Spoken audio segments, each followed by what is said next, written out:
La clé du mystère sur Fréquence Évasion, histoire insolite, recherche et témoignages. Dans quelques instants dans la clé du mystère, nous serons en compagnie de Damian pour la sortie de son film L'autre terre des dieux, un film documentaire. On en parle dans quelques instants sur Fréquence Évasion. À tout de suite. La clé du mystère sur Fréquence Évasion, recherche et témoignages. Chaque jour sur Fréquence Évasion Radio, vos rendez-vous quotidiens. Écoutez Fréquence Évasion en téléchargeant l'application iPhone ou Android et retrouvez-nous sur www.fréquenceévasion.com. Infos, chroniques, interviews et détente. Fréquence Évasion Radio, dites-nous tout. Fréquence Évasion. Fréquence Évasion. La clé du mystère sur Fréquence Évasion, recherche et témoignages. Damian, bonjour, merci d'être avec nous. Bienvenue dans la clé du mystère sur Fréquence Évasion. Bonjour Alain, merci à vous de m'accueillir. Voilà. Alors nous vous recevons pour la seconde fois pour la sortie de votre film documentaire L'autre terre des dieux. Vous êtes parti en Roumanie pour tourner ce film. Comment s'est passé le tournage et quel est le principal message de ce film documentaire ? Alors, L'autre terre des dieux, c'était un peu un défi, un challenge pour moi, parce que c'est vrai que j'ai l'habitude de faire des petites vidéos sur YouTube concernant en fait tous les mystères des sites archéologiques qu'on trouve un peu partout dans le monde.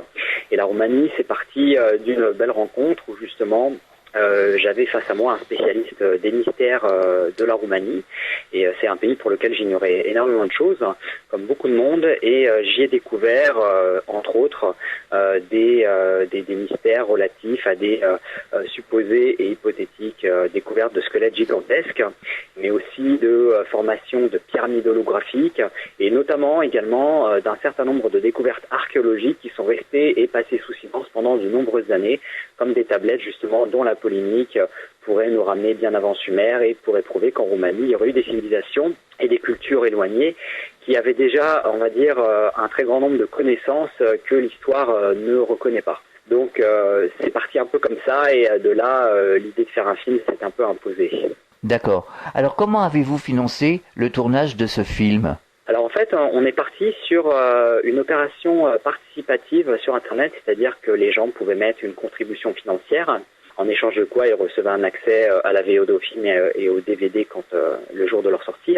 Donc on a surtout été financé comme ça dans la première partie en production. Donc on a récolté à peu près 7 000 €, moins les quelques pourcentages de la plateforme qu'elle se gardait. Donc en gros, avec 6 000 €, on a pu acheter une caméra, du matériel un petit peu qui nous manquait, et on va dire financer 3 semaines de tournage au mois d'août de l'année 2015. Et je suis reparti moi en novembre 2015, après, quelques mois plus tard, pour terminer, on va dire, le tournage et aller sur certains lieux que je n'avais pas pu atteindre la première fois, ou encore par exemple filmer une pièce archéologique qui fait partie du film, qui est un des sujets qu'on met en avant justement. Alors vous étiez dans quelle région de Roumanie ?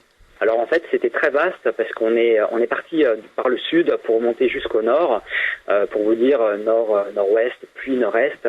On va dire que l'ensemble de ces mystères en Roumanie sont vraiment disséminés sur l'ensemble du territoire, parce qu'il faut savoir c'est qu'avant la Roumanie, les gens ont de la Roumanie une image assez négative, on parle surtout des Roms, mais en fait avant la Roumanie c'était le pays des Daces, la Dacie, qui était une tribu de cette nation thrace, les Thraces qui ont été très longtemps en conflit avec Rome, et le territoire des Thraces s'étendait justement dans toute l'Europe,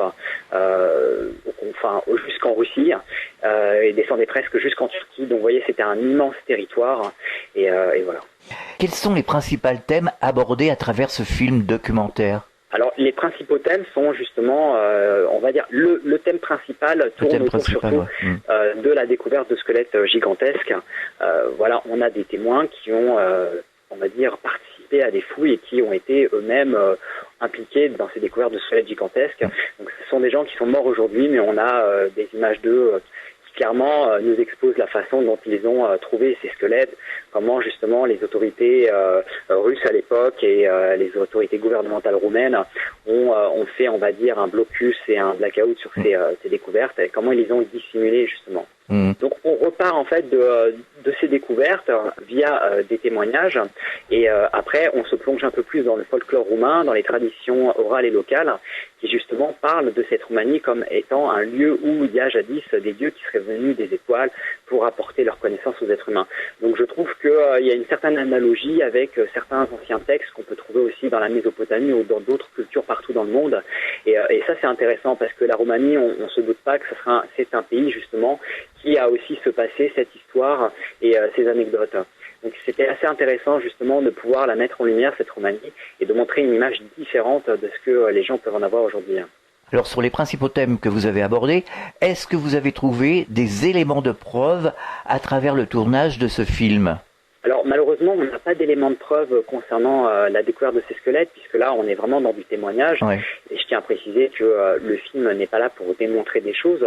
C'est avant tout un voyage, une invitation au voyage, une découverte initiatique et énigmatique de ce pays et de ses découvertes archéologiques, pour lequel justement on n'atteste rien. On est vraiment dans l'hypothèse, dans la suggestion.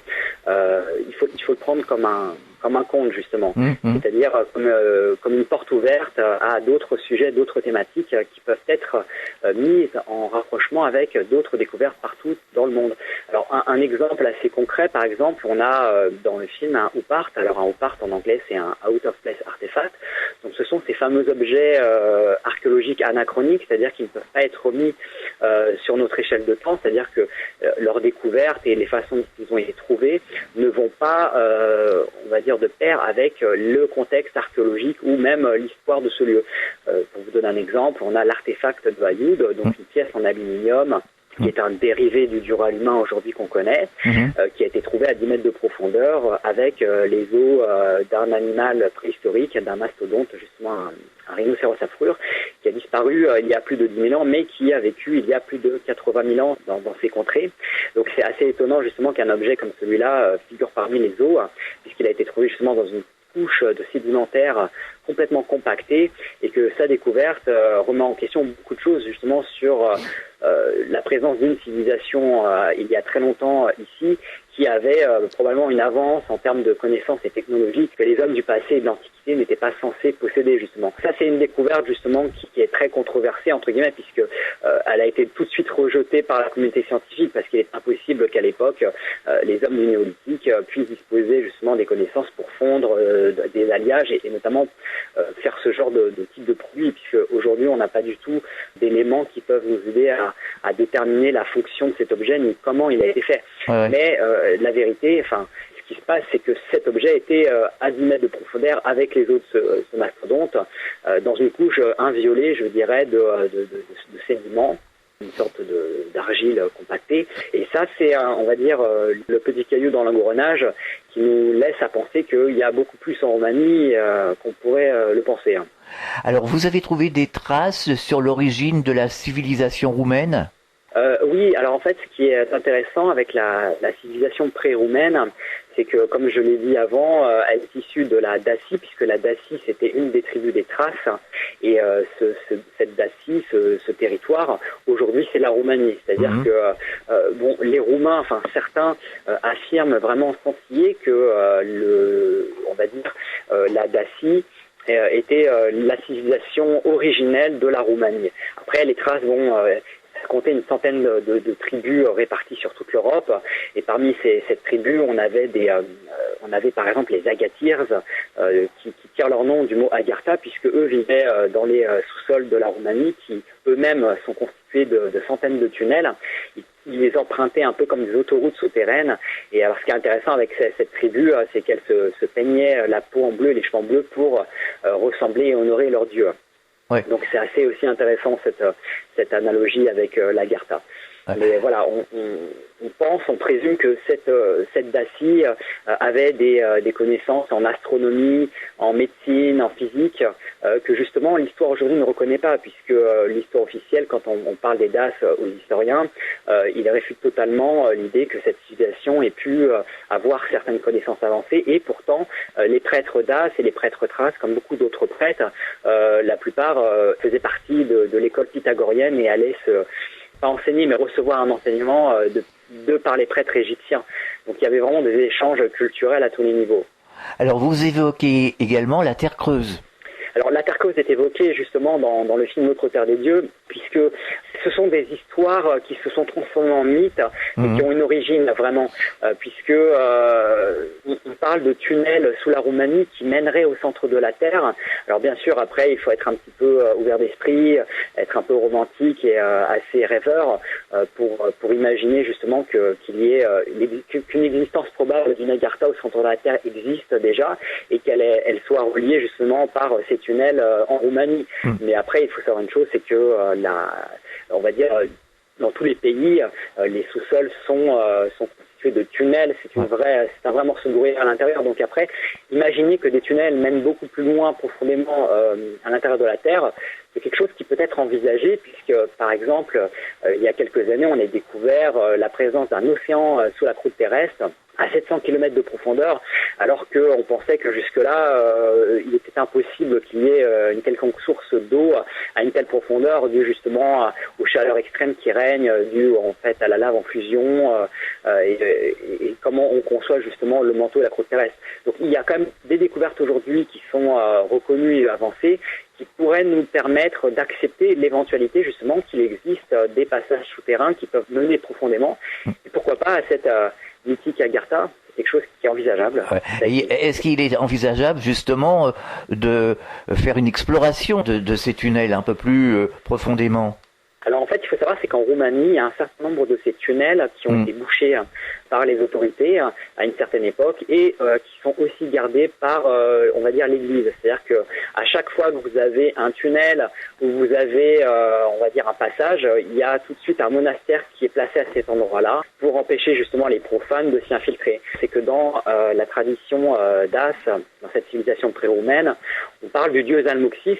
Alors Zalmoxis était dans l'Antiquité un ancien prêtre qui a été divinisé par les Daces, et on dit que ce prêtre vivait dans une grotte sur le mont Omu, le mont Omu qui est justement une montagne qui fait face au sphinx de Bucegi, parce que là-bas aussi en Roumanie on parle de sphinx, et que ce sphinx garderait l'entrée justement d'une chambre secrète sous la montagne de Bucegi, pour lequel justement il y a eu un récit qui a été écrit par un auteur roumain et traduit en français par Christelle Sauvage. Oui, avec qui nous avons fait une émission justement sur l'UCG. Voilà. Tout à fait. Donc l'ouvrage s'intitule Découverte au Bucegi. Justement, cet ouvrage fait mention de cette supposée, j'ai bien supposé parce qu'on n'a pas la preuve, donc je préfère aussi rester très vague sur le sujet. Après, on y croit, on n'y croit pas. Mais voilà, de cette supposée base souterraine qui justement regorgeait d'éléments technologiques qui laissent penser qu'il y avait ici une ancienne civilisation dont la taille justement dépassait les 4 mètres de hauteur. Là, on parle de tables de plus de 2 mètres de hauteur, de consoles de contrôle, etc.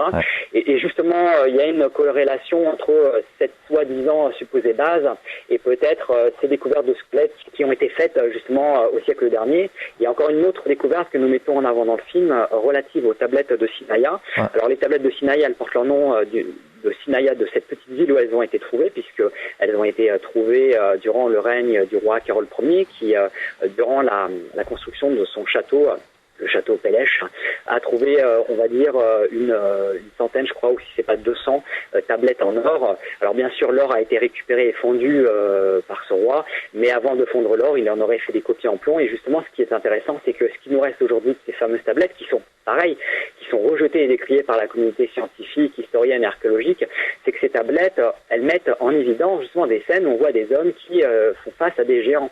Donc on doit se poser la question, en plus du fait que sur ces tablettes, on a retrouvé 3 formes d'écriture, dont 2 qui sont inconnues, donc des écritures qu'on n'a jamais vues avant.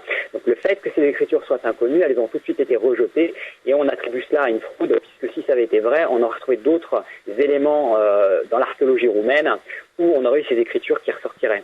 Mais voilà, on a un ensemble en fait de pièces, d'éléments qui viennent en fait s'imbriquer les unes dans les autres, un peu comme une sorte de puzzle, et qui d'un coup donne une image, on va dire presque claire, d'une civilisation passée en Roumanie, qui pourrait être justement liée, disons-le, à ces fameux hyperboréens, puisque justement les philosophes grecs parlent très clairement de l'hyperborée et disent que les hyperboréens seraient descendus justement dans les anciens temps pour éviter une glaciation, et qu'ils se seraient établis à un moment en Dacie, et que justement ils auraient rebaptisé la Dacie comme la nouvelle capitale, la nouvelle hyperborée.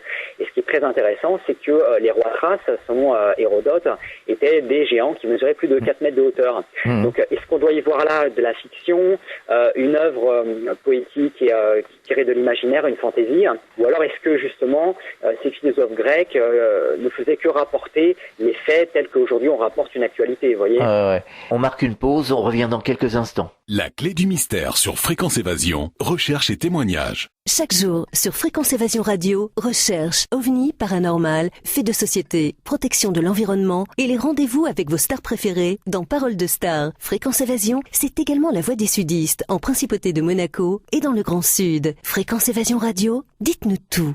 Dites-nous tout. Dites-nous tout. Fréquence Évasion. Fréquence Évasion. La clé du mystère sur Fréquence Évasion, recherche et témoignages. Nous sommes de retour sur Fréquence Évasion, toujours en compagnie de Demian pour la sortie de son film L'autre terre des dieux. C'est un film documentaire. Est-ce que vous êtes rendu sur le site du UCJ justement ? Oui, je m'y suis rendu à plusieurs reprises justement pour filmer ce fameux sphinx. Oui. Et on n'est pas allé sur le Mont Mou, mais ce qui est très intéressant, c'est qu'autour de cette zone de Boutchegui, il y a énormément de mystères, de phénomènes paranormaux qui ont lieu. Et j'en parle plus profondément dans le livre. Parce que suite en fait au film, j'ai rédigé un ouvrage de 300 pages qui reprend, on va dire, la jeunesse de ce film, et on revient sur tous les sujets, aussi sur des sujets qu'on développe pas dans le film, afin de donner plus de détails. Mais comme je l'explique dans l'ouvrage, dans cette région de Boutchegui, on a des vortex énergétiques apparemment, où des gens disparaissent, où il y a des choses qui apparaissent. C'est assez étrange. Finalement, la Roumanie, la Transylvanie, c'est une sorte de triangle des Bermudes, où par moments, sans qu'on comprenne quoi ni comment, il va y avoir des événements assez paranormaux. Et c'est vrai qu'à une époque, notamment dans les années 90, même avant, il y avait énormément de disparitions. Et c'est vrai que les autorités, on va dire, gouvernementales, ont très souvent fait exploser les lieux ou boucher les lieux pour éviter justement la polémique ou même éviter qu'il y ait de nouveaux accidents ou de choses plus graves qui arrivent, quoi. Est-ce que vous avez rencontré des témoins sur place ? Alors, on a rencontré on a des intervenants, on va dire eux, qui ont plus été en contact avec des témoins, qui nous ont rapporté les faits, si on peut appeler ça des faits. Mais moi, directement, je n'ai pas eu de témoin face à moi qui a pu voir enfin, si, disons que j'en parle dans le livre, c'est-à-dire qu'on a une personne qui a expérimenté elle-même des événements assez peu ordinaires. Par exemple, elle nous expliquait qu'une fois, elle marchait dans la montagne et c'était avec un groupe d'étudiants. Ils étaient une dizaine et qu'elle a failli tomber en fait dans un précipice en bord de route. Et ce qui se passe, c'est qu'elle était accompagnée d'une autre personne qui fermait la marche. Et elle m'expliquait que sans aucune raison, cette personne s'est retrouvée à côté d'elle et l'a retenue par le bras. Et elle-même, cette personne qui est soudainement apparue à côté de cette personne qui allait tomber, elle-même n'a pas compris comment elle s'est retrouvée d'un coup à côté d'elle alors qu'elle était à la fin de la marche. C'est-à-dire qu'elle était 20 mètres derrière. Et d'un coup, elle dit qu'elle s'est retrouvée d'un coup comme ça, en un clinquement de doigts, à côté de cette personne et justement l'a retenue par le bras. Donc c'est plein de choses comme ça en fait, des choses que ces personnes ne peuvent pas s'expliquer non plus.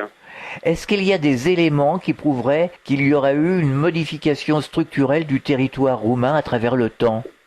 On n'a pas vraiment d'éléments. Après, on a des personnes là-bas qui y croient beaucoup. On a un chercheur en Roumanie qui justement travaille sur ce genre d'hypothèse et qui avance que la Roumanie serait un territoire qui aurait été artificiellement fait. Enfin, il ne parle pas que de la Roumanie. Il prétend que tous les continents auraient été modelés par les dieux venus dans les temps anciens. Et alors après, quand on parle des dieux, faut entendre là de visiteurs venus des étoiles, un peu comme les extraterrestres. Cette religion. Oui, comme cette religion, tout ce culte autour du mythe mésopotamien où on a les dieux Enkienni qui seraient descendus sur Terre, etc. L'homme aurait été créé en laboratoire, si je puis dire. Donc on retrouve cette idée de modeler les montagnes et les continents. Mais ce qui est intéressant, c'est que dans une région justement qu'on aborde dans le film, qui est la région d'Alonis, il y a une légende locale, une tradition orale et locale, je précise bien que c'est local, qui fait mention d'une divinité venue des étoiles qui s'appelait Luana.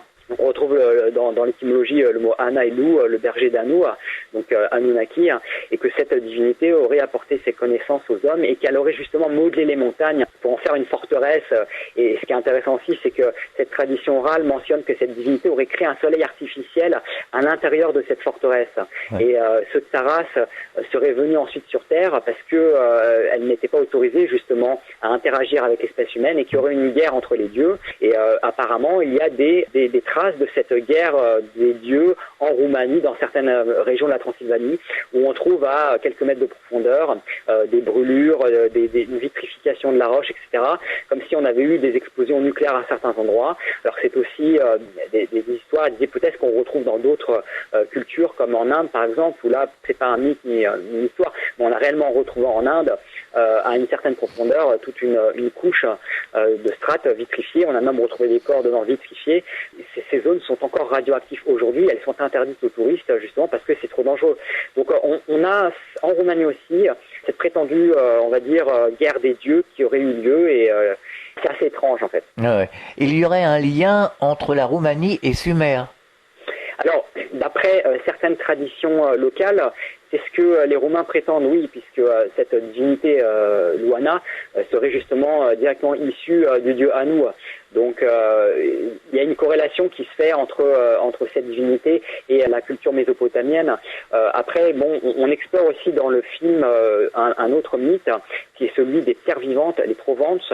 Alors, ce sont des pierres dont la formation est unique au monde, et ces pierres, selon les gens qui en parlent et qui connaissent bien le sujet, ont la faculté de grandir chaque année de quelques millimètres. C'est assez incroyable. Donc, c'est des pierres qui attirent à elles la poussière, tout ce qui est cailloux, et elles se constituent une carapace, elles grossissent. Et dans le folklore roumain, on dit que ces pierres, ce seraient les essais ratés des dieux Anunnaki dans la création de l'homme. Donc, c'est un sujet aussi qu'on explore de façon très poétique et très lyrique dans le film. C'est un sujet qui mérite qu'on s'y penche dessus, puisque on ne sait pas pourquoi ces pierres sont là. Comment elles apparaissent soudainement, comment elles font pour grossir, on ne comprend pas. Et ça fait partie vraiment des mystères qu'on développe dans ce film. Est-ce que vous avez eu l'occasion de rencontrer des chercheurs justement pour faire des recherches croisées?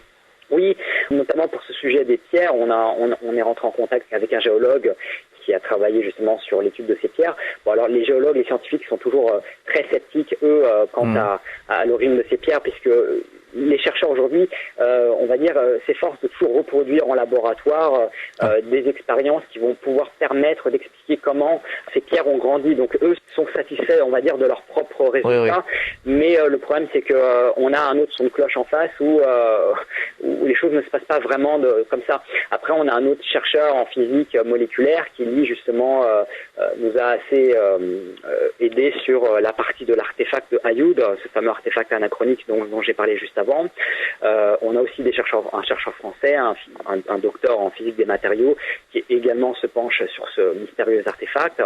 Voilà. Après, on a beaucoup de personnes qui connaissent bien les sujets, les traditions orales et qui nous apportent leur connaissance sur ces mystères. Mais après, on n'a pas un chercheur en particulier qui nous donne du moins la réponse à toutes ces questions qu'on a et qu'on se pose à travers le film. Alors, doit y avoir une ambiance assez particulière justement en Roumanie. Oui, une ambiance très particulière, puisque je veux dire, c'est vrai que la Roumanie, quand on en parle comme ça évoque surtout le mystère des vampires et on va dire des créatures, des démons assoiffés de sang.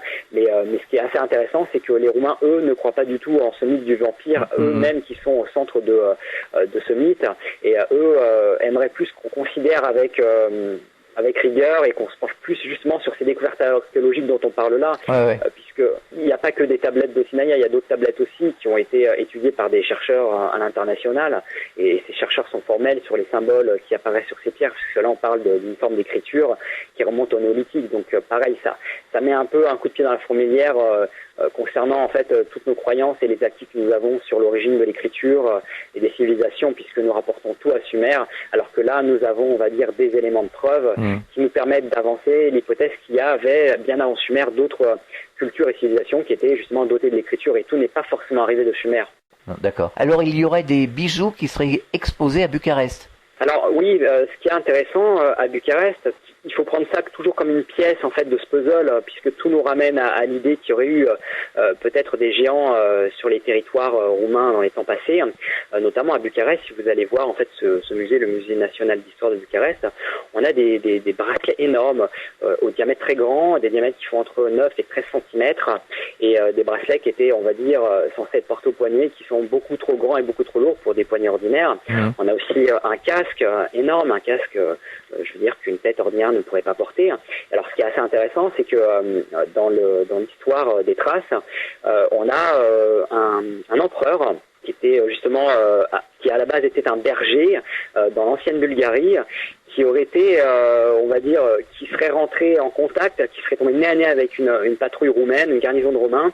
Et il se trouve que cet empereur faisait plus de 2,50 m de hauteur, on parle de 3 mètres de haut, et en fait sa taille aurait impressionné les soldats romains, et si bien qu'en fait il aurait gravi les échelons à Rome et serait devenu ensuite empereur, puisque là on parle du fameux Maximine le Thrace, et c'est intéressant parce que suite en fait à la défaite des Thraces et des Daces face à l'Empire romain, l'empereur romain Trajan a fait ériger, on va dire, des statues de plus de 3 mètres de haut à l'effigie justement de ses ennemis. Et on se demande pourquoi, et c'est aujourd'hui un sujet qui est sujet à polémique.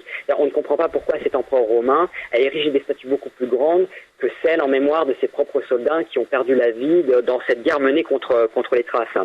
Et quand on regarde de près ces statues, on constate que grand nombre d'entre elles présentent des signes d'acromégalie, c'est-à-dire en fait des signes distinctifs de ce gène que les géants, enfin que les gens de grande taille ont, c'est-à-dire des arcades sourcilières prononcées, des mâchoires assez carrées, des fronts pareils très marqués, et un nez un peu aplati. Donc vraiment ce symptôme de l'acromégalie qu'on retrouve sur ces statues. Donc il y a quand même des éléments qui nous laissent penser que sur les territoires thraces, il y avait quand même des géants. Ça rejoint complètement ce que les philosophes grecs prétendaient justement sur ces rois thraces, et il est fort probable que les Romains aient eu affaire à quelques tribus de géants, et c'est peut-être pour ça, on peut se demander pourquoi pas que l'empereur Trajan ait fait ériger ces statues de grande taille, et pourquoi on a justement des bracelets, des bijoux, des broches de très grande taille dans ce musée. Est-ce qu'il y aurait quelque chose d'autre à dire, d'important sur la Roumanie? Oui, sur la Roumanie, sur votre film.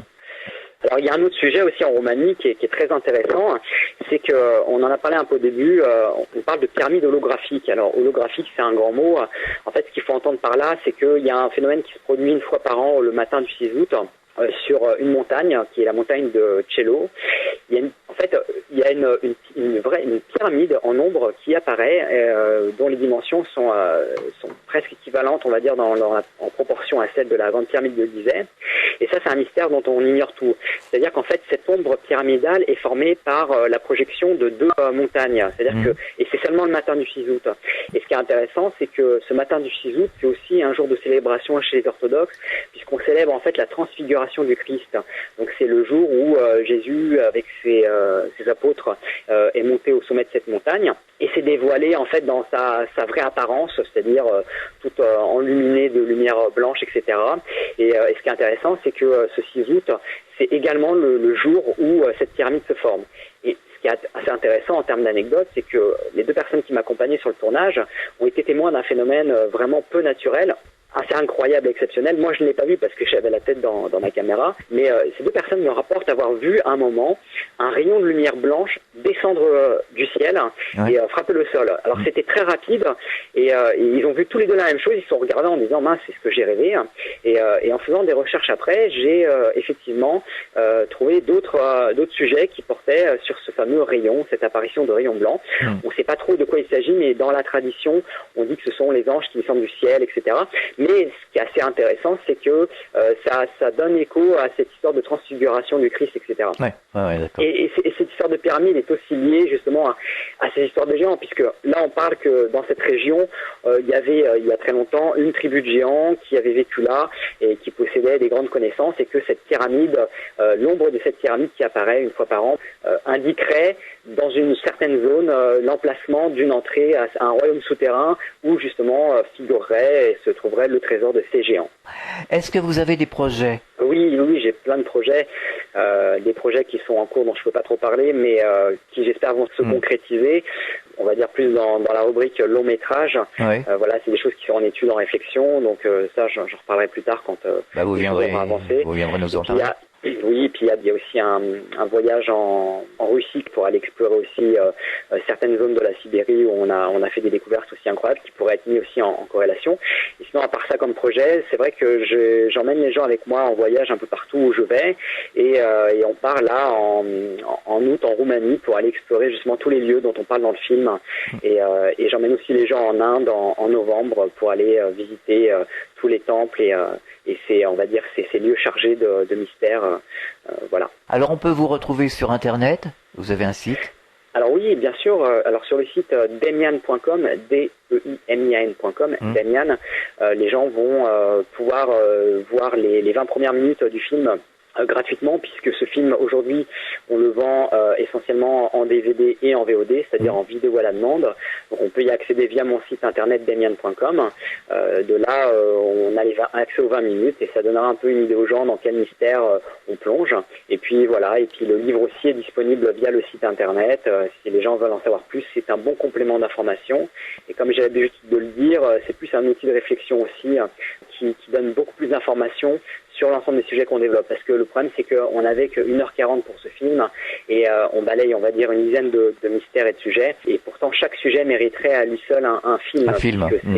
C'est énorme, en fait, en termes d'informations, ce qu'on peut trouver sur ces sites. Alors une page Facebook, je suppose. Alors oui, la page Facebook, en fait c'est simple, il faut taper l'autre terre des dieux dans Google et là les gens auront accès à tout ce qui est Facebook, tout ce qui est DVD, vidéo à la demande, le bouquin et puis aussi les voyages, voilà. Demian, merci d'avoir participé à cette émission, à la clé du mystère. Bon courage pour la suite et puis on attend un nouveau film peut-être, un livre ou je sais pas, on attend. Oui, merci Alain de m'avoir invité et puis écoutez, quand les choses vont avancer, on en reparlera avec grand plaisir. D'accord, à très bientôt, au revoir. Au revoir. Fréquence Évasion.